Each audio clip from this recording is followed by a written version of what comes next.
اعوذ باللہ من الشیطان الرجیم، بسم اللہ الرحمن الرحیم۔ السلام علیکم ناظرین، میں ہوں آپ کا میزبان Mirza Nadeem Baig, program views on news with Mirza Nadeem Baig میں۔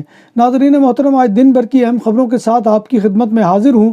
آج کی سب سے پہلی خبر کا تعلق سعودی عربیہ کے فٹ بال کلب الہلال سے ہے کہ ارجنٹینا کے سٹار فٹ بالر میسی کے والد نے سعودی عرب کے الہلال کلب سے معاہدے کی افواہوں کی تردید کر دی ہے اور کہا ہے کہ میسی نے اگلے سیزن میں سعودی عرب میں کھیلنے کے معاہدے پر دستخط کیے ہیں اور نہ ہی اس پر رضامندی ظاہر کی ہے۔ گزشتہ ہفتے یہ اطلاع سامنے آئی تھی کہ میسی کو الہلال کلب کی طرف سے اب تک کی سب سے مہنگی پیشکش کی گئی ہے۔ ارجنٹینا کے ذرائع ابلاغ نے بتایا ہے کہ اس پیشکش کی مالیت قریباً $40 کروڑ سالانہ ہے۔ سعودی عربیہ میں مختلف قوانین کی خلاف ورزی پر 11,000 سے زائد غیر ملکی افراد کو گرفتار کر لیا گیا۔ وزارت داخلہ کا کہنا ہے کہ مملکت مختلف ریجن میں جاری مہم کے دوران 27 اپریل سے 3 مئی 2023 تک 11,077 غیر ملکیوں کو تفتیشی ٹیموں نے حراست میں لیا۔ گرفتار ہونے والوں میں 5,845 اقامہ قوانین کی خلاف ورزی کے مرتکب پائے گئے، جبکہ 4,025 کو سرحدی ضوابط کی خلاف ورزی پر گرفتار کیا گیا اور 1,207 غیر ملکیوں کو قانون محنت کی خلاف ورزی پر حراست میں لیا گیا ہے۔ غیر قانونی افراد کو پناہ، روزگار اور قیام کی سہولتیں فراہم کرنے پر 19 افراد کو بھی حراست میں لیا گیا ہے۔ کویت نے دو طرفہ لیبر معاہدے کی مبینہ خلاف ورزیوں کے بعد فلپائن کے شہریوں کے لیے ہر قسم کے ورک اور انٹری ویزا معطل کر دیے ہیں۔ وزارت داخلہ کے ذرائع ابلاغ نے بتایا ہے کہ فلپائن کی جانب سے دونوں ممالک کے درمیان لیبر معاہدے کی شقوں پر عمل نہ کرنے کی وجہ سے یہ فیصلہ کیا گیا ہے۔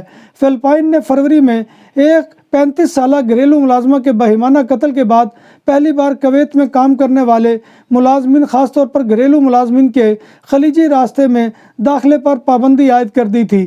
اس فلپائنی ملازمہ کو اس کے کویتی آجر کے نوعمر بیٹے نے شفاقانہ طریقے سے قتل کر دیا تھا۔ پاکستانی ادارے FIA anti corruption circle Peshawar نے کارروائی کرتے ہوئے ایجنٹ سمیت 13 افغان ملزمان کو گرفتار کر لیا۔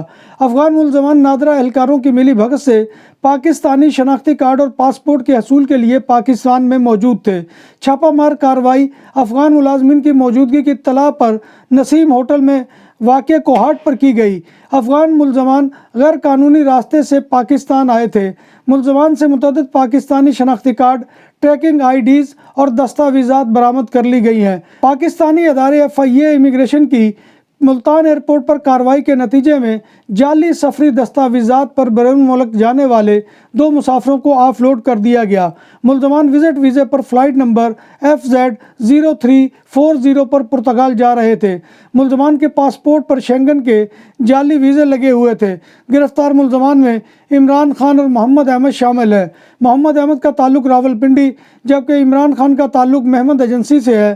ملزمان کو قانونی کارروائی کے لیے anti human trafficking circle Multan منتقل کر دیا گیا ہے۔ اسپین کے شہر بالنسیا میں ایک 44 سالہ شخص کو ایک 20 سالہ بے ہوش نوجوان لڑکی سے زیادتی کرنے کے الزام میں گرفتار کر لیا گیا ہے۔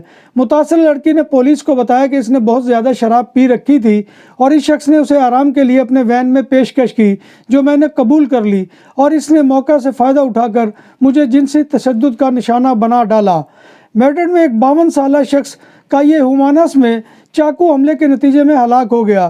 میونسپل پولیس اور نیشب پولیس جائے وقوع پر پہنچی تو چھری کے وار کی وجہ سے زخمی شخص کو سانس لینے میں دشواری پیش آ رہی تھی اور وہ زخموں کی تاب نہ لا کر ہلاک ہو گیا۔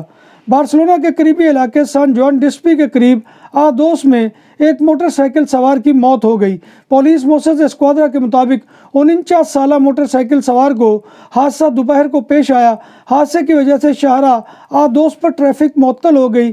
اس سال 2023 میں کتالونیا میں interurban road network پر ٹریفک حادثات میں 55 افراد ہلاک ہو چکے ہیں۔ کتالونیا میں تفریحی مقام یورٹ دے مار میں پولیس موسس اسکواڈرا اور نیشب پولیس نے 24 اور 27 سال کی عمر کے 2 بھائیوں کو گرفتار کر لیا ہے۔ ان دونوں بھائیوں نے انویسٹر ہونے کا تاثر دیا اور لوگوں کو 2.5 ملین یورو کا فراڈ کیا اور اس کے لیے انہوں نے کرپٹو کرنسی کا سہارا لیا۔ بارسلونا میں پہلی بار بوفے 22 سے زائد آئٹم کے ساتھ پاکستانی اور انڈین کھانوں کا بھرپور سواد، حبیب ولیج ریسٹورنٹ۔ فیملیز کے لیے پرسکون ماحول، کشادہ حال، شادی بیاہ اور دیگر تقریبات کے لیے آئیڈیل مقام۔ الکوہل سے پاک اور حلال پکوان ہماری پہچان۔ شیشہ اور پول ٹیبل کے شوقین کے لیے آئیڈیل جگہ۔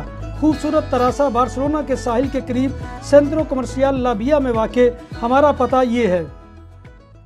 نام بھی اصلی، ذائقہ بھی اصلی، لذت اور چٹخانوں کی دنیا، پرانا کرتبہ ریسٹورنٹ اینڈ میرج ہال، دیسی کھانوں کا مرکز، روسٹ مرغی، چاپ گرل، روسٹ ران، سالم بکرا روسٹ، وسیع و عریض ہال، 400 افراد کے بیٹھنے کی جگہ، سالگرہ، شادی اور دیگر تقریبات کے لیے، فیملیز کے لیے علیحدہ انتظام۔ ریسٹورنٹ کی دنیا میں خدمت اور نفاست کا نام چودھری اسکندر حیات گوندل۔ ہمارا پتہ کائیے کرتبہ نمبر 100، بادالونا، اسپین۔ ہمارا فون نمبر 9313923441۔ 100% حلال کھانوں کی تو ایک ہی نام، عادل تندوری ریسٹورنٹ۔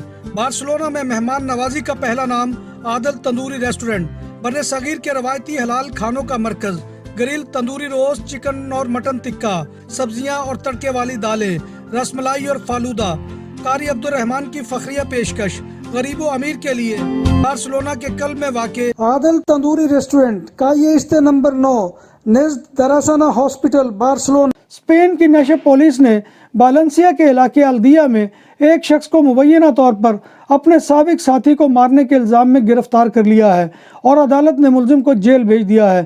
ملزم نے اپنی سابق ساتھی کو بالکونی سے گرا کر اور ایک مرتبہ اس کے گھر میں گھس کر اس کا گلا دبانے اور ایک بار اس کے گھر میں دھماکہ کرنے کی کوشش کی۔ ہمسایوں کی شکایت پر پولیس نے موقع پر پہنچ کر ملزم کو گرفتار کر لیا۔ اسپین کے صوبہ والنسیا کے علاقے پائپورتا میں قائد البال کے مکان سے بے دخلی کے خوف سے ایک 54 سالہ شخص نے چوتھی منزل سے چھلانگ لگا کر جان دے دی۔ ہلاک ہونے والا شخص شدید ترین مالی مشکلات اور صحت کے مسائل کا شکار تھا۔ بارسلونا میں کرائے کے ایک 70 مربع میٹر فلیٹ جس کے 2 کمرے ہیں، اس فلیٹ کی ویڈیو ٹک ٹاک پر وائرل ہوئی ہے، جس کا کرایہ 1300 یورو کے لگ بھگ ہے اور انتہائی گندا ہے اور فلیٹ کی کھڑکیاں بھی نہیں ہیں۔ یہ ویڈیو کرایہ دار نے وائرل کی ہے جس نے یہ مکان لیا ہے۔ اسپین میں پیدرو سانچیز کی مخلوط حکومت اسپین کی مہنگی ترین حکومت بن گئی ہے۔ مخلوط حکومت میں سوشلسٹ پارٹی، پودیموس بڑی اتحادی جماعتیں ہیں۔ سانچیز کی کابینہ 22 وزارتوں پر مشتمل ہے، جس میں 18 نے 2022 میں ملکی خزانے پر بوجھ میں اضافہ کیا ہے۔ ان میں سے جن وزارتوں نے اپنے اخراجات میں سب سے زیادہ اضافہ کیا ہے ان میں کلچر اینڈ سپورٹس نے 53%، ایگریکلچر اور علاقائی پالیسی یعنی ٹیریٹوریل پالیسی کی وزارت نے اپنے اخراجات میں 37.3% کا اضافہ کیا ہے۔ انتخابات سے قبل وعدے صرف ہمارے ملکوں میں نہیں ہوتے بلکہ ایسا یورپ میں بھی ہوتا ہے، اور اسپین کی حکومت نے وعدے اور رعایتوں کا اعلان کرنے کا سلسلہ جاری رکھا ہوا ہے۔ اس ضمن میں اس سال گرمیوں میں اسپین اور یورپ بھر میں بسوں اور ٹرینوں میں 18 سے 30 سال کی عمر کے ہسپانوی نوجوانوں کے لیے رعایت ہوگی۔ یورپ کی انٹر ریل پر 15 جون سے 15 ستمبر تک 50% کی رعایت ہوگی اور ملک میں ٹرین اور بسوں کی قیمتوں میں 90% کمی ہوگی۔ تیز رفتار ٹرینوں کی قیمت میں بھی 50% کمی ہوگی۔ اس رعایت کا مقصد نوجوانوں کو پورے اسپین اور یورپ میں سفر کرنے میں مدد دینا ہے۔ اسپین کی کابینہ 35 سال یا اس سے کم عمر کے نوجوانوں کو اپنا گھر خریدنے میں مدد دے گی۔ کابینہ 35 سال یا اس سے کم عمر اور بچوں والے خاندانوں کے لیے رہن یعنی مارٹگیج کے لیے 20% گارنٹی کے طور پر منظور کرے گی، اور یہ اس صورت میں ہوگا کہ اگر مکان کے خریدار کی سالانہ آمدنی 37,800 یورو سے کم ہو۔ اس بات کا اعلان ہسپانوی وزیر اعظم پیدرو سانچیز نے کناریا آئلینڈ کے شہر تنریفو میں کیا۔ اسپین کے صوبہ کاتالونیا میں 28 مئی کو ہونے والے بلدیاتی انتخابات میں کل 67,379 نان اسپینش یعنی غیر ہسپانوی شہری ووٹ ڈالیں گے، جو اسپین کے اسٹیٹکس انسٹی ٹیوٹ کے مطابق 2019 کے مقابلے میں 2.9% یا 2,399 کم ہے۔ ملک بھر میں جاری خشک سالی کے خلاف اقدامات کا نیا پیکیج پیش کیا جا رہا ہے، جسے ہسپانوی حکومت جمعرات کو وزراء کونسل میں منظوری کے لیے دے گی، اور اس میں دیگر امور بھی شامل ہوں گے، جن میں گرمی کی شدت یعنی ہیٹ ویو کے دنوں میں باہر چلچلاتی دھوپ میں ورکرز کے کام کرنے پر پابندی ہوگی۔ اس پابندی کا مقصد ورکرز کی جان کو محفوظ بنانا ہے، جسے گرم آب و ہوا یعنی ہیٹ سٹروک سے نقصان پہنچ سکتا ہے۔ ناظرین محترم، یہ تھا آج کا خبرنامہ جو میں آپ کی خدمت میں لے کر حاضر ہوا تھا۔ امید ہے کہ آپ کو ہمارا یہ سیگمنٹ پسند آئے گا۔ آپ سے گزارش یہ ہے کہ آپ ہمارے چینل BBC اپڈیٹ TV کو سبسکرائب کریں، اس کے پروگرام کو لائک کریں اور کمنٹ باکس میں آ کر کمنٹ کرنا مت بھولیے، کیونکہ آپ کا کمنٹ کرنا ہماری عزت افزائی اور حوصلہ افزائی کا ذریعہ ہے۔ اللہ تبارک و تعالیٰ سے دعا ہے کہ وہ ہمیں ایمان اور صحت کی سلامتی کے ساتھ زندہ رکھے اور ہمارا خاتمہ ایمان کے اوپر کرے، اور روز محشر نبی کائنات صلی اللہ علیہ وسلم کی شفاعت اور زیارت نصیب فرمائے، آمین یا رب العالمین۔ اسی دعا کے ساتھ اپنے میزبان مرزا ندیم بیگ کو کل تک کے لیے اجازت دیجیے۔ انشاءاللہ کل دوبارہ آپ کی خدمت میں حاضری ہوگی، تب تک اللہ حافظ۔